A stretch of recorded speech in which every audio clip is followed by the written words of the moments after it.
and this is in a twist.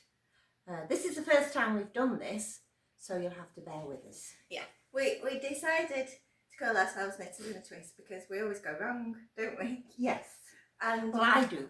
No, well, we both do. And we've both been knitting for a long time. And you taught me to knit, didn't you? I've been knitting for 60 years, and Liz has been knitting for, well, 40 years probably. Must be. She's much better than I am. No, I'm not. And when we started, it was, I mean, all we knew were the sort of stick needles, didn't we? Yeah. And making pieces and then sewing them together. Yes. And which I hated sewing pieces together. So as soon as I could knit in the round, that was it. I've never looked back. But you still prefer? Do you still prefer? I do. And yes, I'm not mad on circular needles. No. But anyway, that's the point. Right, shall we say what we're wearing? Yeah, that's right. This is like a waistcoat. It's in Rowan cotton wool. It's actually brioche stitch. It looks sort of like a rib. I didn't realise it was brioche when I started it, but I was okay till I got to the shoulders and a lot of short rows, which made it more difficult. But I like it. It fits nicely, and I would recommend this to anyone. Would you make the pattern again? No. Yeah, there was quite a bit of complications with the shoulders. There was. And undoing yeah. and things. And I'm wearing the Baba sweater, B-A-B-A sweater by Ankestrick. And this is made of also Rowan. Yours was Rowan? Yes. Both Rowan, but this is soft yak. And that was a recommended yarn for the pattern. And the colourway is, the grey is called Plain and the red is called Tuscan Red. And I got really excited when I started making this pattern. I mean, it's called Baba Sweater Chunky, I should have said. I think there must have been a kind of fingering 4-ply weight version before this one, because this is actually done in double knit, it's not chunky. But I also got so excited when I started making the pattern because I'm kind of quite sensitive to any sort of rustic wool, and this doesn't feel woolly against your skin at all. So it's like a chain ply. So I bought this wool on sale from the little wool shop. So I thought online I'd get some more of it straight away, which I did. And so I bought 2 balls. This is Latana, and that one is Lawn. But I got less excited as I was doing the arms because the sleeves. Yeah, the sleeves. I sort of started to get a bit bored. So whether this will become another one of these, I don't know. We'll see. But it was a really nice pattern to knit. It was very easy, and I've worn it quite a lot actually since I made it. So we both love Stephen West's knits, and actually we do far too many of his knits. This is one that I knitted, and it's actually called a Undulate pattern because of the wavy pattern and also the fact that it goes from one colour to another, goes from a pale colour to a dark colour. I really liked it. It's quite easy to knit, it's quite an easy pattern, and I was very pleased with it when I'd finished. We have tried to restrict our finished objects because obviously with it being our first one we could have picked lots. So we've tried to do things that we've done, reasonably recent. This was a pattern that I got from Wonder Wool in Wales. That was last year, and it was on a stand, and it was under the olive tree. It's hand dyed yarn. It's hand dyed, and the pattern's lovely. It's trees, more or less. So I thought it was quite Christmassy, so I made it really for Christmas. So I'm pleased with that pattern too. My finished object's actually not knitting, it's crochet, and we don't crochet, but obviously we do now. But you bought this yarn for me for Christmas. It's cotton, isn't it? Yeah, and that's the wrong way around. And it was in a yarn pack that we got from Wool Warehouse. that actually the designer Meema makes had set up. But this wasn't actually the yarn pack that was designed for this pattern. So this is the Yorkshire blanket by Meema Makes, and the yarn pack that you bought me for Christmas was actually for the Imagination Quilt. So that was my original plan. I was going to make the Imagination Quilt, but then I saw there was an awful lot of hand sewing involved in putting the pieces together, a bit like a quilt. I just thought, no, I'm just not into hand sewing. And it's lovely that there's so many different patterns, as you can see, of each square. Yeah, so there's actually 24 squares and 12 patterns, so you do each square twice. But I think it's lovely. And the pattern was so brilliant because not only did you have the printed version that had photographs of each step, there was also the video tutorials, and as it was the crochet along that had finished, I could just access them at my own time. And I used those videos basically to teach me how to crochet, because I could barely do single and double crochet when I started it. And I found that the first square, the first time doing each pattern, had to really concentrate and follow the video. But then the second time, I felt like I could just do it quite easily. It was brilliant. I'd really recommend this pattern to anybody who's interested in having a go at crochet and hasn't tried before, or anybody who's an expert at crochet. It was brilliant. That's that finished object. This is another of Stephen West's shawls, and it's absolutely brilliant because this is made from stash.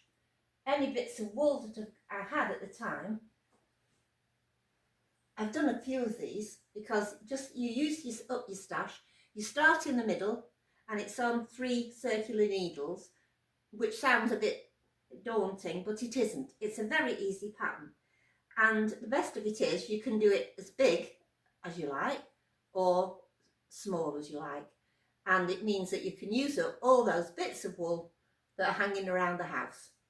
And makes a rather nice shawl. And it's called Triangular, surprisingly, in the Stephen West's website.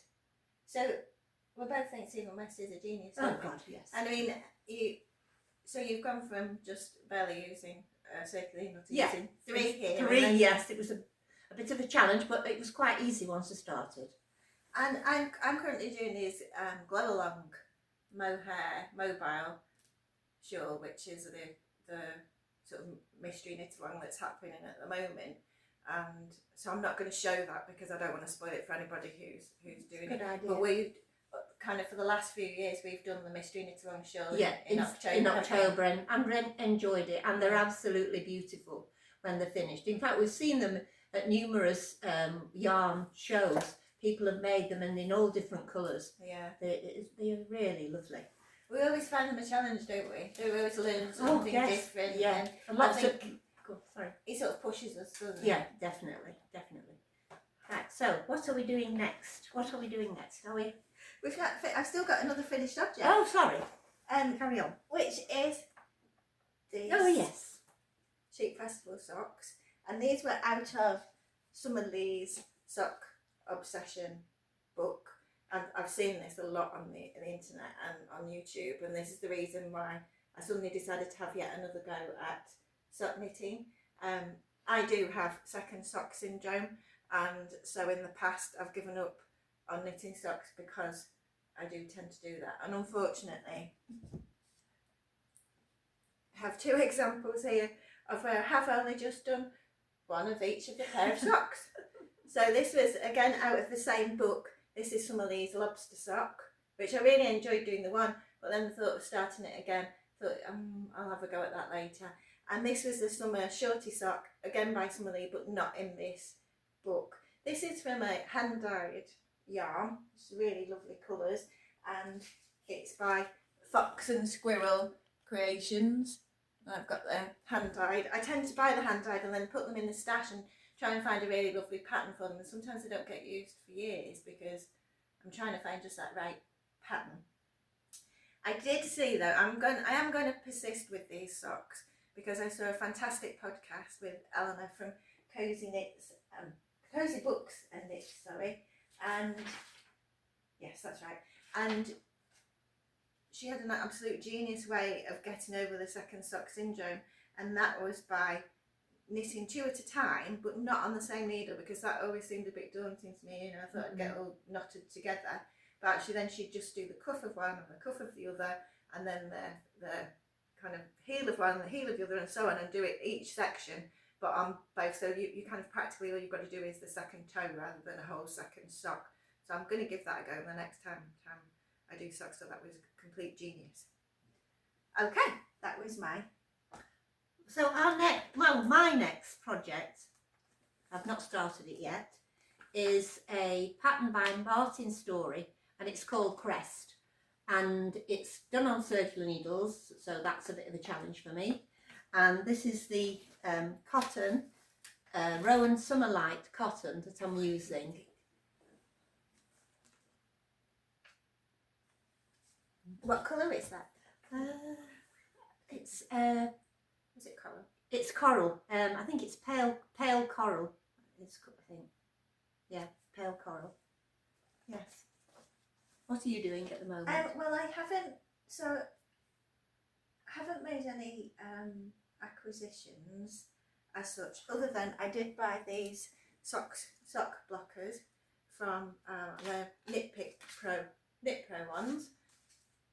Yeah, Knit Pro, sorry, from Wool Warehouse. And again, this was prompted by Summer's book, because she said it's a really good idea to block your socks. We've never been big on blocking, have we? No, but you do block, and I've started, yeah, and I realise what a difference it makes. Yeah. So when I finished garments. So when I read that Summer Lee had, recommended that, I thought I'd get these. And Wool Warehouse were brilliant. I mean, we buy a lot of wool from Wool Warehouse, don't we? I bought the wrong size and realised when they arrived, and then I just got in touch with them and said, can I exchange? And they were fantastic, and it was like super fast, no problem at all, great customer service, so highly recommend Wool Warehouse. So yeah. Right. Works in progress. Oh yes, this is, well, why we're called knitters in a twist is quite often I make mistakes. We do. And I get a new pattern and I can't wait to start, and I just glance at the pattern and carry on. And don't even swatch. Don't even swatch. So, this is how I started. This is a front. What pattern is this, shall we say? This is, oh dear, where's it gone? Was it a lace? Oh, lace, yeah, lace and cable pattern. So I started by it. Patons. By Patons. And there on either side you can see the cables, which I thought, oh, this is very nice. I did the 2 fronts, I did the back, and then I started on the sleeve. And now you can see what I should have been doing all along is cables all along.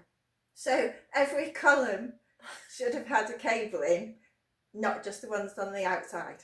But I've decided I'm carrying on. I certainly wasn't going to undo 2 fronts and the back. No. So I've done 1 sleeve, and I actually rather like it. It makes it a bit more unique. Yeah, it's very summery. I like the colour. Yeah, and it's in the cotton wool again, or wool cotton. And then you've been having a few problems with it. Sort of. Where did you get this wool from? I can't remember now where it was. Linda Hobby. Hang on. Oh yes, yeah, from a Norwegian company called Linda Hobby. The actual yarn is called Hurty Garn. Yeah. Hurty Garn. It's 50% cotton and 50% wool. Sorry about the crackly bag. This is it. Merino cotton, it's called. 50% of each. It has been quite a pest, hasn't it? Yes, it does. It does split as you're knitting with it. But it was very reasonable, and it's a Norwegian company. And I got them within about 4 or 5. I think it was about the cheapest wool cotton at the moment. And so I ordered it from them, and it came within about 5 days. And the delivery was £4.50, I think. Yeah, it's not bad at all. So not bad at all. You just have to be careful with your customs, though, that it doesn't go over a certain limit, because you'll get charged fees by the post office as well. That's in the UK. Yeah, I think it's about £100, but anything below that, it's just a normal delivery charge. I've always been a bit nervous about getting Hmm. wool from overseas just because of that. Yeah, Like yeah. those additional costs. Yeah. So my work in progress is also a summer top, and this is I can't really tell much from it at the moment, but it's the summer light tea. Is that right? Yeah. Let me just check. Sorry, I just have to check something. Oh, Seaside. No, it's not. It's the Seaside Tea Light by Cheryl Mokhtari, and it's basically just a tea, a stripy tea that you work top down, and with short sleeves. So this wool is knitting for Olive, and we've got Dusty Blue Whale is the sort of blue colour, and Japanese Anemone is the sort of pinky colour. Lovely colour. You bought that wool for me, Yeah. Christmas before, and Christmas 2024. Yeah, I don't really get on with summer tops and cotton knitting particularly, and it's actually been 3 different garments that I've started and then frogged and then changed. So I'm really hoping that I manage to get this one finished and actually get to wear it. And then the other thing I'm working on is a hat that I've just started, which is, again, it's in the Fox and Squirrel Creations. This colourway is called Cherry Pop. Nice, really nice. And I'm doing the Isolde Teague hat, the letterpress hat. And this is a kind of yarn that I've had in my stash for a while. And I thought, I don't have a lot of 4-ply fingering in the stash. I've mostly got double knit. So, no, I've said that the wrong way around. You mainly have fingering and not double knit. And not double knit. I only had one ball of double knit. Oh. And I really wanted to make the letterpress pattern hat by Isolde Teague. And so I thought I'd give it a go. But it's really coming out with quite strong stripes, and I don't know whether that's going to be the right mix for the cables. I think it'll be okay. You think so? Yeah. I'll try it. We'll see. Yeah. Anyway, we'll see. Maybe next time if it So gets done. I think that's... No, it's not. Oh, no, it isn't. So when we said we make mistakes, one of the mistakes that I made was in this particular jumper. It's got a heart that you stitch. I don't know if you can you see the heart there? I should have took it off. Yeah, it's there. You basically stitch a heart in the back of it in duplicate stitch, and it tells you exactly where to put it, and you're supposed to do it at the end. When you've knitted all the jumper, you're supposed to do it at the end. And I decided that, so I make sure I got it in the right place, I'd do it while I was just doing the yoke. And I did it in green, and then I thought, no, I don't like the green, so I undid it. And then I did it in pink, and I thought, well, that's not really showing up. So then eventually did it in pink, and I was like, right, it's perfect, that's exactly as I want it. Carried on knitting, and then realised I'd actually stitched it onto the shoulder. So a heart was on a sleeve. Yeah. So I thought, well, that's great, but then it doesn't help you to kind of tell which is the back. So I had to undo it all and do it again. So that was one of my big disasters. Not as bad as mine, I must say. Well, I think yours is a happy accident. I think it will look good. Yeah, I think so too. Well, I think that's it. Yeah, I think we've covered everything. I have actually ordered some stitch markers, but they haven't arrived, so we can't show you those. No. But anyway, I hope you've enjoyed it and didn't think we were too silly. yeah, we're quite silly. So, but if you've got anything to say, you want to join in, just put something in the comments below. I'm hoping to edit it with images of all the patterns that we've talked about and things that we've mentioned. Yeah, and that's it. hopefully see you next time. Goodbye. Thank you. Bye.